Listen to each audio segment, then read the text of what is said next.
충만하시고 성령 충만하시길 주님의 이름으로 축원합니다.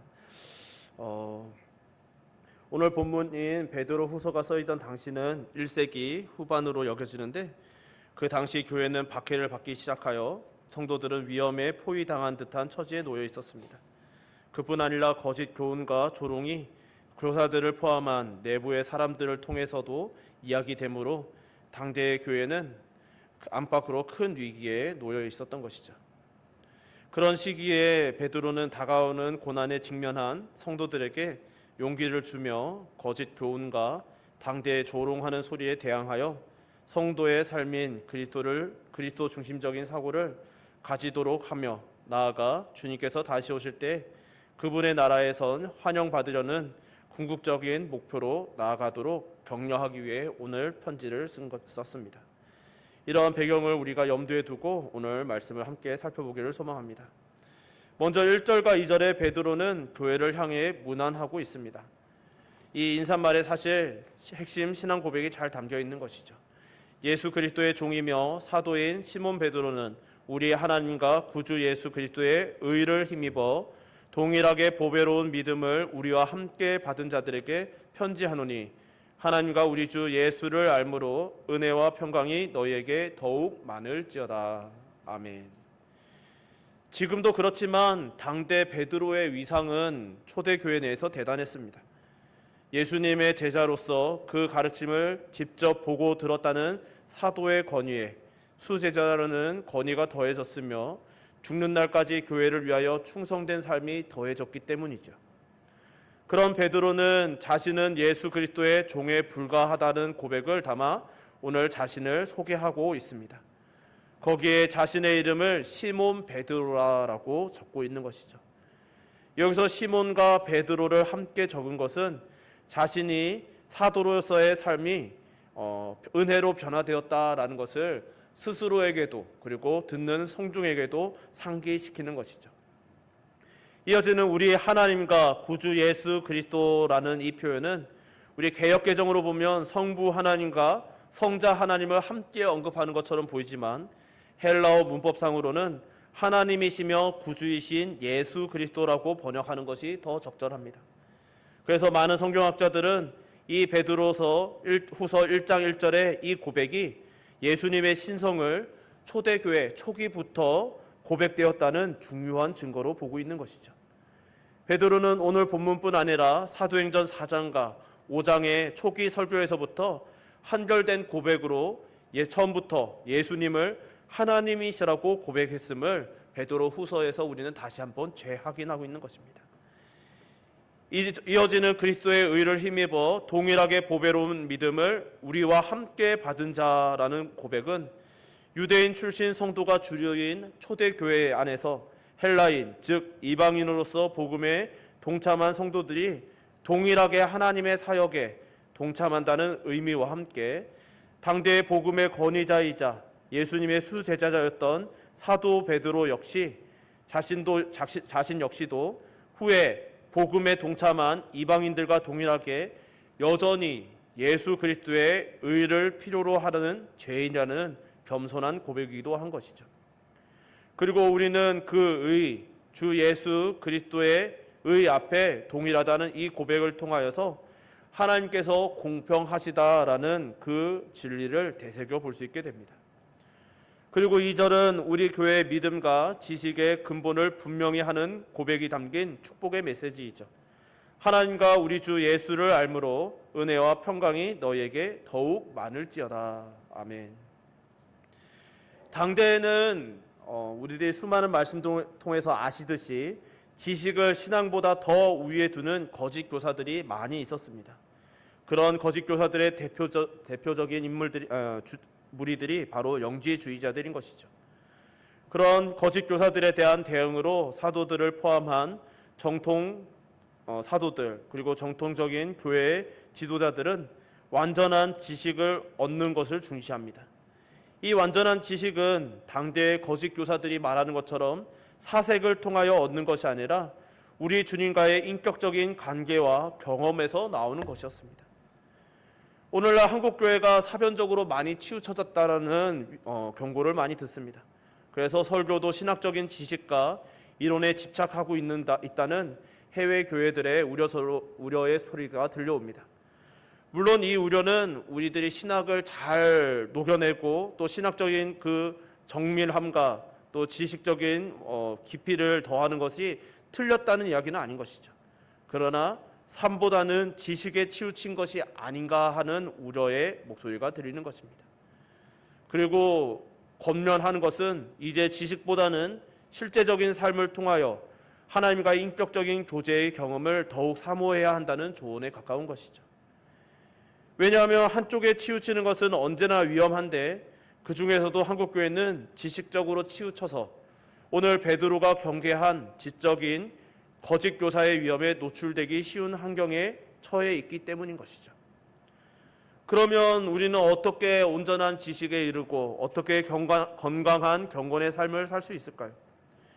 이것은 우리 스스로 되는 것이 아니라는 것이 오늘 베드로 사도와 모든 성경의 저자들, 더 나아가 성령께서 우리에게 지도하시는 바인 것이죠. 우리 스스로 경건의 삶을 이루는 것이 아니라 오직 하나님께서 성령님을 통해 거듭나게 하시는 은혜를 베푸실 때 우리는 경건하게 살아갑니다. 그렇게 우리는 어떻게 경건한 성도가 될 수 있을까가 아니라 우리는 어떻게 경건한 사람으로 완성되어 가는지에 우리는 초점을 맞춰야 하는 것이죠. 이 관점은 매우 중요한데 이 관점을 놓치면 내가 하는 만큼 경건해지고 내가 이루는 만큼, 내가 노력하는 만큼 거룩해지며 구원에 이른다는 행위 구원에 빠져들게 되는 것이죠. 더 나아가 시험에 빠지게 되는 것입니다. 그렇게 되면 우리는 그런 태도가 나타나는 것이죠. 하나님과 자꾸 거래하려고 합니다. 하나님, 내가 이러이러하게 하나님을 위하여 일하였으니 하나님 나에게 이 정도는 해주실 수 있지 않습니까? 하나님, 내가 주님을 위하여 이런 일을 하겠습니다. 나를 이렇게 지켜주세요. 이렇게 인도해 주세요. 그런 유의 거래하는 듯한 태도가 우리 교단이, 우리 교회가 고백해왔던 오직 믿음으로 구원에 이른다는 칭의의 구원을 무너뜨리는 행동들이고, 그런 것들은 바로 지식적으로 치우쳐서 사변적으로 흘러가는 우리의 신앙 태도에 나타나서 나오는 것인 것이죠. 그렇기 때문에 우리는 우리의 관점을, 우리의 신앙의 출발점을 자꾸 되새기며 오늘 말씀을 포함하여 성경을 통하여 날마다 우리의 자신을 점검해야 하는 것이죠. 날마다 우리는 찬송가 305장의 가사처럼 나 같은 죄인 살리신 주 은혜 놀랍다라는 고백이 우리의 삶 속에서, 우리 입술에서, 마음 속에서 우러나와야 합니다. 이 고백이 사라지면 우리의 열심과 헌신만큼 자기의라는 죄가 자라나기 때문인 것이죠. 그래서 내가 주님을 위해 한 일을 생각하며 측량하게 되는 것입니다. 그리고 비교하게 되는 것이죠. 그러면 예수님께서 경계하여 말씀하셨던, 강하게 질책하셨던 그 당대의 바리새인들처럼 외식하는 자가 되어버리는 것입니다. 경건한 성도가 되는 것은 성령님의 주도적인 은혜 베푸시는 사역이 있을 뿐 아니라 우리가 더불어 함께 신앙생활을 하는 교회의 지체들과 함께 이루어가는 것이죠. 성도는 주 안에서 한 형제자매라는 표현과 고백은 그저 나온 수식어가 아닌 것입니다. 성도는 공동체의 지체들에 대하여 책임을 져야 하고 그것은 관계를 통하여 나타나야 하며 표현되어야 하는 것이죠. 그래서 우리는 그것을 성도의 교제라고 하며 하나님을 예배하는 것에 반드시 이어져야 하는 행위임을 고백하는 것입니다. 성경은 신구약을 막론하고 한결같이 말하는 것은, 강조하는 것은 개인의 구원과 공동체의 구원을 함께 아우러 권면하면서 강조하고 있는 것이기 때문이죠. 그렇기 때문에 우리는 우리의 경건은 결코 홀로 서서는 안 되고 공동체 안에서 함께 이루어가야 한다는 것을 늘 기억하시기를 주님의 이름으로 축원합니다. 그리스도의 몸인 교회의 지체로서 우리는 성도의 교제를 통해 서로를 경건한 성도로 만드시는 하나님의 사역에 동참하게 됩니다. 이것이 교회를 통해 이루시는 하나님의 역사인 것이죠. 그러니까 우리는 이 자리에서 함께 예배드리는 순간 우리 서로에게 영적인 책임을 지는 존재라는 사실을 기억해야 하는 것이죠. 그리고 이런 공동체의 결합이 강할수록 난이도는 더욱더 올라간다는 것도 우리는 인정하고 각오해야 되는 부분이 있습니다. 예를 들면 이것은 사실 교회 안에서만이 아니라 모든 인간관계가 그러한 것이죠.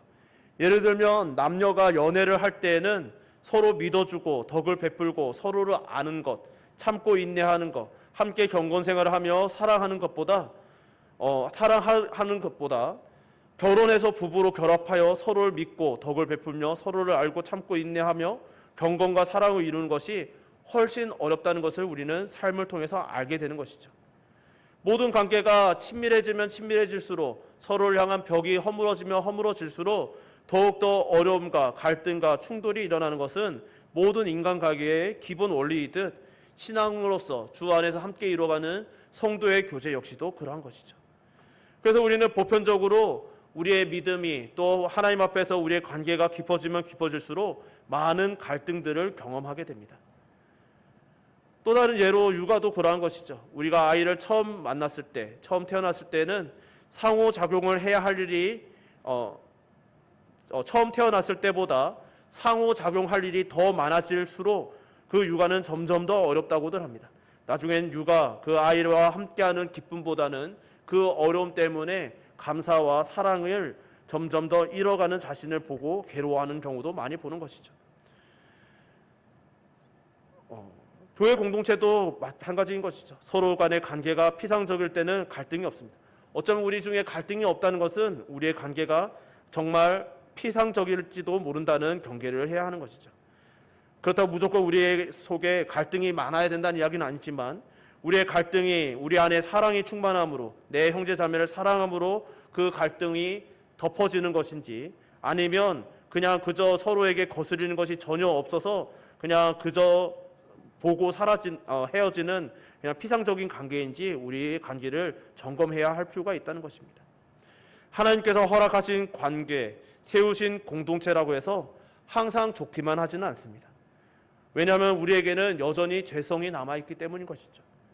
우리의 죄성으로 인해 우리에게는 여전히 이기적인 부분, 우리의 안에 오픈하지 않고 싶어하는 부분들, 여러 가지 미숙한 영역들이 여전히 존재합니다.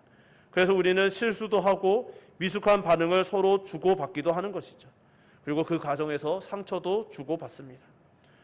때로는 이 관계가 깨질 것만 같은 순간들도 분명히 경험하게 됩니다. 이것은 교회 안에서뿐만 아니라 가정에서도 경험하는 것이죠. 그러나 성도에게는 그런 두려움을 넘어서는 신뢰가 있어야 하는데 긍정적이든 부정적이든 그 모든 과정을 통해서 하나님께서는 우리를 연단하시며 열매를 맺어 가신다라는 것입니다. 이것이 베드로가 우리에게 전하는 신기한 능력인 것이죠. 간절히 바라기는 이 믿음을 가지시고 주 안에서 성도의 교제를 이어가시는 성도님들 되시기를 주님의 이름으로 축원합니다. 이렇게 신기한 능력으로 우리의 믿음이 성장하는 것은 모두 그분의 영광과 덕으로 부르신 우리 주 예수 그리스도를 알므로 우리는 이 신성한 성품에 참여하였습니다. 하나님께서는 우리가 하나님을 믿는 신자가 되는 그 순간, 하나님의 자녀, 하나님의 성도가 되는 그 순간 이미 우리에게 모든 것을 주셨습니다. 여기 주셨으니라는 단어는 받을 만한 자격을 가졌기 때문이 아니라 거저 주어진 선물임을 강조하는 것이죠. 하나님께서 우리가 내가 하나님의 사랑을 깨달았습니다, 내가 하나님을 압니다 할 때 그래 이제부터 너 하는 것 보고 그때 필요한 것을 주마라고 하신 것이 아니라 우리가 하나님을 알게 되는 그 순간, 하나님께서 우리에게 하나님 자신을 드러내신 그 순간에, 그래서 주 예수 그리스도를 알므로 그 거룩의 여정에 동참한 그 순간부터 이미 다 주셨다라는 것이죠. 그래서 성도라면 누구나 그것을 자신의 삶과 경건을 위해 사용할 수 있다라는 것을 강조합니다. 그리고 4절에서는 하나님께서 우리에게 주신 것이 그 보배롭고 지극히 큰 약속이라고 말씀하는 것이죠. 이 약속으로 말미암아 너희가 정욕 때문에 세상에서 썩어질 것을 피하여 신성한 성품에 참여하는 자가 되게 하려 하셨느니라. 하나님의 약속이 얼마나 영광스럽고 능력 있으며 보배로운지 그 약속으로 말미암아 성도들은 정욕을 채우는 썩어질 것을 피하고 신성한 성품에 참여하게 된다는 것입니다. 여기서 신성한 성품은 하나님의 성품을 의미하는 것이죠. 그래서 우리는 나는 경건한 삶이 안 됩니다. 나는 경건하게 살아갈 수 없어요 라는 변명을 할 수가 없는 것이죠. 왜냐하면 하나님께서 우리의 온전한 경건한 삶을 위하여 필요한 모든 것을 이미 주셨기 때문입니다. 그럼에도 우리가 보기에 우리의 경건한 삶은 실패하는 것처럼 보입니다. 실패하는 것처럼 보이는 이유는 내 힘으로 경건한 삶을 이루어 보고자 하는 마음이 우리에게 여전히 남아있기 때문인 것이죠. 이 마음은 아무리 우리가 신앙의 연수가 오래되었어도 하나님을 체험하고 하나님을 많이 알아도 우리 안에서 불쑥불쑥 올라오는 그것입니다. 죄성인 것이죠. 하나님을 온전히 의지하고 하나님과 동행하는 것이 아니라 내가 할 수 있는 무엇인가를 찾고 싶고 내가 해보려고 하는 것이죠. 아담과 하와가 왜 죄를 지었습니까? 하나님을 넘어서고 싶었던 것이죠. 그 넘어서고 싶은 것은 하나님을 초월한 다른 창조자가 되고 싶은 마음이 아니었습니다.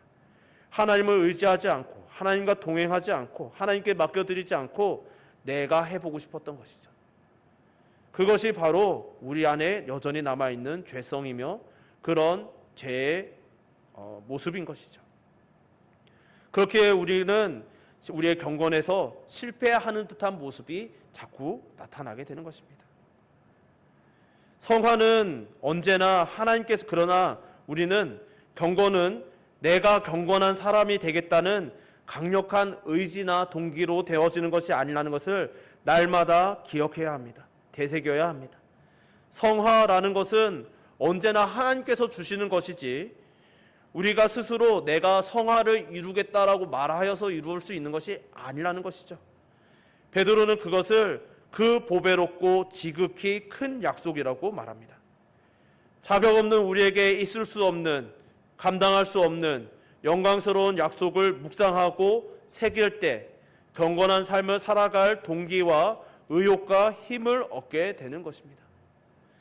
그러면 어떻게 그 모든 효력을 누릴 수 있을까요? 어떻게 우리의 경건을 위하여 그 능력을 사용할 수 있습니까? 그것이 바로 3절 하반절인 것이죠. 이는 자기의 영광과 덕으로서 우리를 부르신 이를 알므로 말미암음이라.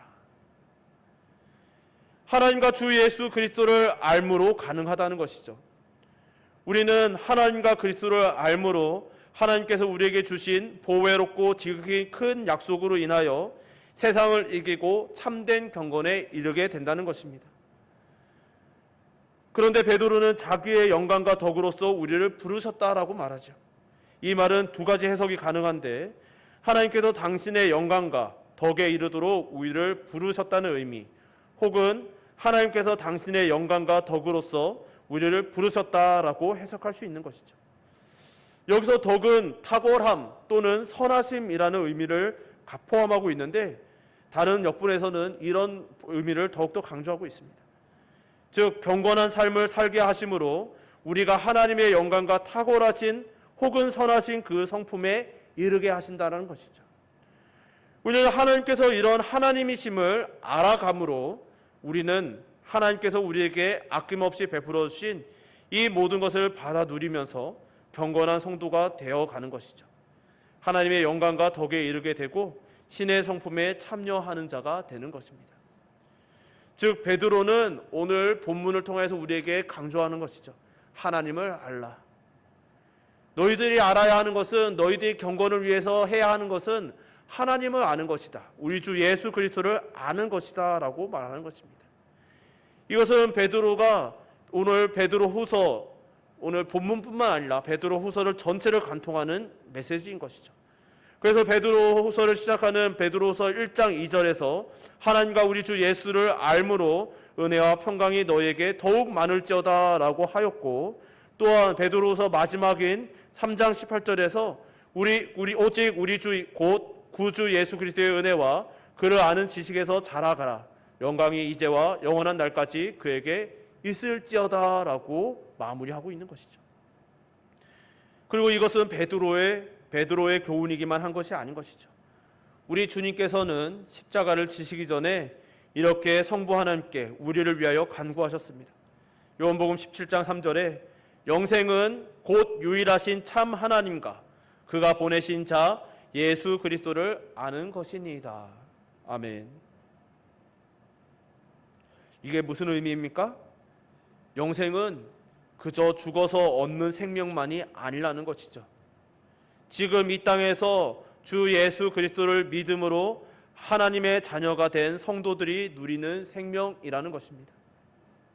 하나님과 주 예수 그리스도를 알므로 삼위 하나님의 교제 속으로 들어가서 누리는 생명입니다. 어떻게요? 하나님과 주 예수 그리스도를 알므로. 지금 사도 베드로가 동일한 말씀을 전하고 있는 것이죠. 그냥 그저 사도 베드로가 그냥 묵상하고 자기가 생각하고 고민한 끝에 이런 것이다라고 말하는 것이 전하는 것이 아니라 자신의 스승이었던 주 예수 그리스도께서 기도하셨고 전하셨던 그 메시지를 베드로가 동일하게 고백하며 전하고 있는 것입니다.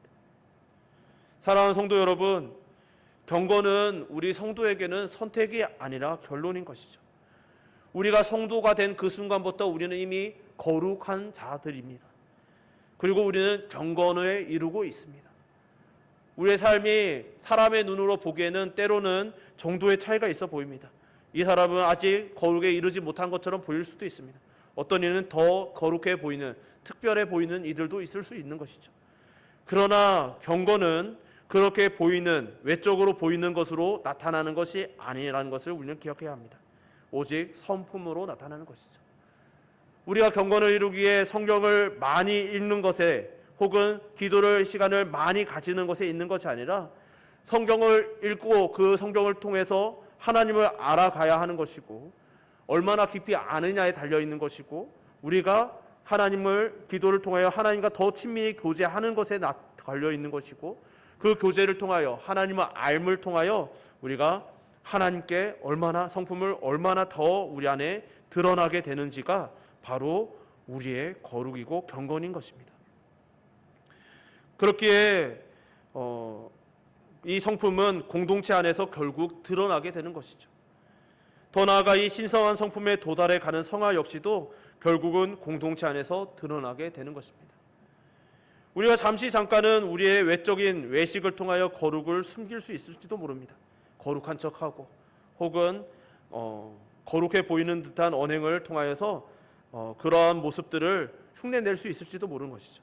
그러나 성도의 교제를 통하여서 우리 성도의 교제의 연수가 깊어지고 또 교제가 깊어지면 깊어질수록 우리는 서로를 알게 되는 것이죠. 그리고 그 성도의 교제를 통하여 우리는 서로를 점검하게 되고 또 서로를 위하여 기도하게 되고 또 서로를 사랑으로 품어주게 되며 그 성도의 교제 안에서 우리 자신을 궁극적으로 깨달아 알고 우리는 더욱더 깊은 거룩에 이르게 되는 것입니다. 그렇게 성도의 교제는 그냥 그저 우리가 이 자리에 와서 요식행위로 해야 하는 것이 아니라 우리가 반드시 주님의 사랑 안에서 주의 말씀 안에서 반드시 해야만 하는 것이죠. 그렇게 경건이란 우리가 선택하는 것도 우리가 노력한다고 해서 예를 들면 성경을 많이 읽고 기도 시간을 많이 가지고 사람들 앞에서 좀 더 거룩해 보이는 듯한 웃는 모습, 표정 이런 외식으로 나타나는 것도 아닙니다. 그리고 속도 또한 중요하지 않습니다.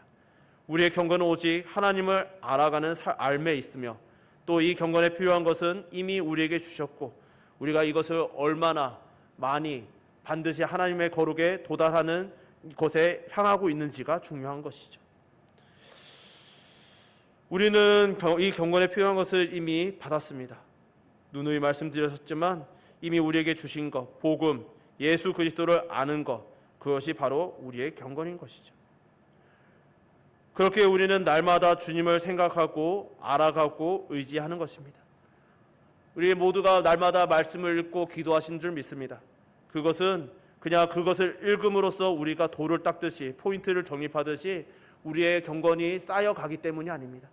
그 말씀을 읽음으로 기도함으로 하나님을 찬양함으로 예배드림으로 우리가 하나님을 더 알고 우리 주 예수 그리스도를 더 깊이 알 수 있기 때문에 알기 위하여 우리는 기도하고 말씀을 보는 것이죠. 예배드리는 것이죠. 찬양하는 것이죠. 기도하는 것이죠. 사랑하는 성도 여러분, 우리의 구원, 우리의 거룩에 대해서, 우리의 경건에 대해서 이리저리 요동하거나 흔들리는 일 없이 정말 이미 귀하고 귀한 것을 이미 받았다는 것을 믿음으로 확신하시고 흔들리지 않는 경건한 성도님들 되시기를 주님의 이름으로 축원합니다. 우리는 이미 귀한 것을 받았고 그래서 거룩의 여정에 이미 동참하였습니다. 그래서 우리는 주 안에서 함께 예배드리며 성도의 교제를 해나감으로써 모두 성화되어져 갑니다. 당장 우리의 모습은 슬프고 괴롭고 더뎌 보일 수도 있지만 그렇기 때문에 우리는 마침내 거룩에 이를 줄 믿으시기를 주님의 이름으로 축원합니다. 그러므로 우리는 마침내 하나님의 나라에 다다를 줄 믿으심으로 날마다 하나님 앞에서 넘치는 감사와 감격으로 찬양하실 수 있으시고 예배 드릴 수 있는 예배자 되시기를 또한 주님의 이름으로 축원합니다. 우리 이 시간 말씀 생각하면서 함께 찬양하고 기도했으면 좋겠습니다. 우리 내 모습 이대로 사랑하시네라는 찬양인데요. 가사를 생각하면서 하나님께서는 우리의 조건, 우리의 외적인 모습들, 우리가 하나님께 보여드릴 수 있는 그 어떤 모습을 통해서가 아니라 이 모습 이대로 사랑하시고 이 모습 이대로 그저 예수 그리스도를 주심으로 그 사랑을 이미 증명하셨다는 것을 우리가 다시 한번 되새기고 고백했으면 좋겠습니다. 찬양합시다.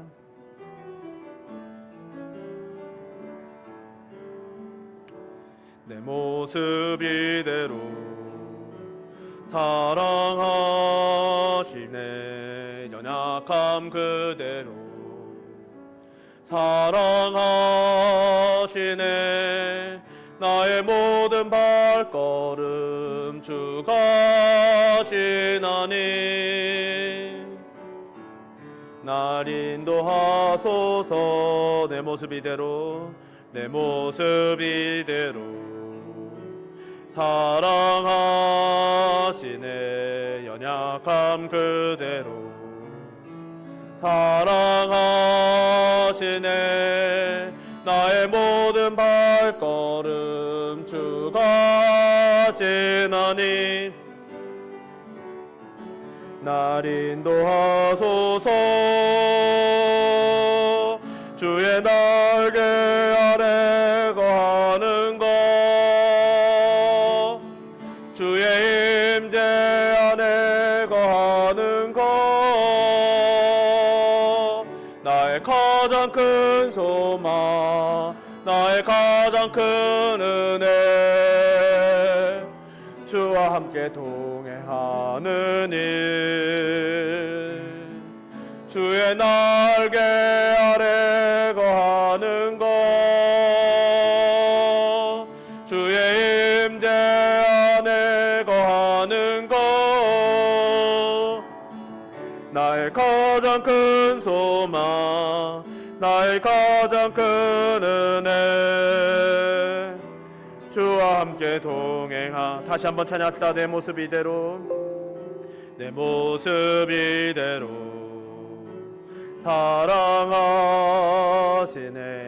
연약함 그대로 사랑하시네. 나의 모든 발걸음 주가 지나니 날 인도하소서. 내 모습 이대로 사랑하시네. 연약함 그대로 사랑하시네. 나의 모든 발걸음 주가 지나니 날 인도하소서. 주의 날개 아래 거하는 것 주의 임재 안에 거하는 것 나의 가장 큰 소망 나의 가장 큰 은혜 주와 함께 동행하는 일 주의 날개 아래 거하는 것 주의 임재 안에 거하는 것 나의 가장 큰 소망 나의 가장 큰 은혜 주와 함께 동행하는 일 우리 시간 함께 기도합시다. 기도하실 때 하나님, 우리가 더 이상 나의 연약한 모습 때문에 낙심하지 않게 하여 주옵소서. 정말 하나님께서 이미 우리에게 주신 충분한 조건, 주 예수 그리스도를 아는 것, 우리가 하나님을 아는 것 그 자체가 바로 우리의 구원이며 우리의 경건임을 신뢰하고 우리가 이제 더욱더 하나님을 알기를 애쓰는 자, 정말 내가 잘못하고 실수한 것에 낙심하고 좌절하고 쓰러지는 자가 아니라 하나님께서 얼마나 나를 사랑하시는지 날마다 더 되새기고 더 깊이 알아가고 더 나아가 하나님께서 우리 공동체를 얼마나 사랑하시는지, 주의 몸된 교회를 얼마나 사랑하시는지 더 깊이 알아서 하나님께서 우리에게 허락하신 예배와 성도의 교제를 통하여 날마다 경건에 이르러가는, 거룩을 향하여 함께 나아가는 그런 우리 성도, 나와 우리의 성도, 우리의 믿음과 우리 교회의 믿음이 주여 충만하여지게 하여 달라고 이 시간 우리의 믿음을 위하여, 우리의 경건을 위하여, 우리의 신앙의 여정을 함께하는 우리 공동체를 위하여, 교회를 위하여 이 시간 주여 한번 부르고 함께 기도합시다. 주여, 사랑과 그래 복사하신 하나님 아버지, 오늘도 이 자리에 나와서 함께 예배드리며 주의 말씀을 함께 나누게 하심을 감사드립니다. 주여 하나님, 우리의 주여 신앙과 성수, 거룩, 주의 하나님 앞에서 우리가 어떤 신앙생활을 해야 되는지에 대해서 계속 함께 살펴보고 있습니다. 우리가 어떤 마음으로, 어떤 전제를 가지고, 어떤 자세로 또 하나님을 어떻게 살아야 하는지 살펴보는 중에 오늘 특별히 하나님께서 우리에게 허락하신 경건에 대해서 되새겨봅니다. 주여 하나님 아버지, 주님께서 주신 그 경건이 얼마나 놀라운 선물인지, 주여 하나님 아버지, 우리는 때로는 우리 스스로 나의 의, 자기의 의 때문에 최후의 재성을 인해 자기의 의를 날마다 일으키고, 주여 하나님 아버지, 자기의 의를 의지하고자 하는 마음이 우리 안에 있음으로 인하여 날마다 넘어지고 날마다 괴로워하고 슬퍼합니다. 주여 하나님, 이 자리에 요동치는 마음이 우리 안에 있습니다. 주여 하나님, 그런 것이 아니라 우리가 의지해야 하는 것, 우리가 깨달아야 하는 것, 우리가 하나님 주여 날마다 되새겨야 하는 것이 무엇인지 베드로 통하여 우리에게 알려주신 것, 예수 그리스도를 아는 것, 하나님을 아는 것, 주여 그로 인하여 우리들이 나를 의지하는 것이 아니라 오직 하나님을 의지하는 것임을, 주여 하나님을 알아감으로 인하여 주여 하나님 아버지 앞에 더욱더 깊이 나아가고 우리의 거룩이 더욱더 깊어져가며 우리가 더욱더 하나님께 가까이 가는 것임을 주여 날마다 되새기게 하여 주옵소서. 날마다 기억하게 하여 주옵소서. 이 사실을 잊지 않게 하여 주옵소서. 그래 하나님 아버지, 주의 임재 안에 거하게 하소서. 주의 날개 아래 거하는 성도 되게 하소서. 주의 몸된 교회 되게 하소서. 그래 하나님 아버지, 우리 교회가, 우리 성도들이 모두 가장 큰 소망, 가장 큰 은혜, 바로 주님을 알고 주님과 동행하는 것임을 잊지 않게 하시고 우리 모든 은총의 가족들이 하나님과 동행하며 주님과 함께 거하는 하나님의 거룩한 백성 되게 하여 주시옵소서. 사랑이 많으신 하나님 아버지, 오늘도 주의 말씀을 통하여 우리의 경건을 되새겨보게 하심을 감사드립니다. 우리는 여전히 죄인이라 죄성이 남아있어서 우리는 연약하고 부족하여서 때로는 우리가 스스로 내 자기의를 세우고자 하는 마음이 우리 안에 일어납니다. 그래서 때로는 자기의 때문에 넘어지고 쓰러지고 좌절합니다. 우리가 경건에 실패하고 그래서 우리가 실패한 것처럼 느껴져서 하나님 앞에 나의 구원의 문제조차 흔들리는 순간들도 있음을 고백합니다. 그러나 그때마다 우리에게 오늘 말씀을 포함하여 날마다 성령께서 우리에게 말씀을 들려주시고 되새기게 하시는 은혜를 다시 한번 깨닫사오니 주님의 음성에 귀 기울이는 주의 백성 되게 하여 주옵소서. 주의 음성에 귀 기울이사 우리가 주님을 아는 것이 가장 중요하고 우리의 경건은 하나님을 알아가는 것, 주 예수 그리스도를 아는 것임을 잊지 않게 하여 주시고 날마다 하나님을 더 알기 위하여 하나님을 아는 이 길에서 떠나지 않기 위하여 말씀을 가까이 하고 기도하며 찬양하며 예배하며 하나님을 의지하는 하나님의 백성 되게 하여 주시옵소서. 그로 인하여 우리 모든 은총의 가족들이 하나님을 영화롭게 하며 하나님을 기쁘시게 하는 경건을 이루며 예배드리며 또한 성도의 교제를 이루어가게 하여 주시옵소서. 우리에게 주신 그 모든 경건의 도구들을 선용하며 하나님 앞에서 거룩에 이르기를, 성화의 여정을 끝까지 완주하기를 간절히 소망하오며 예수님 이름으로 기도드립니다. 아멘.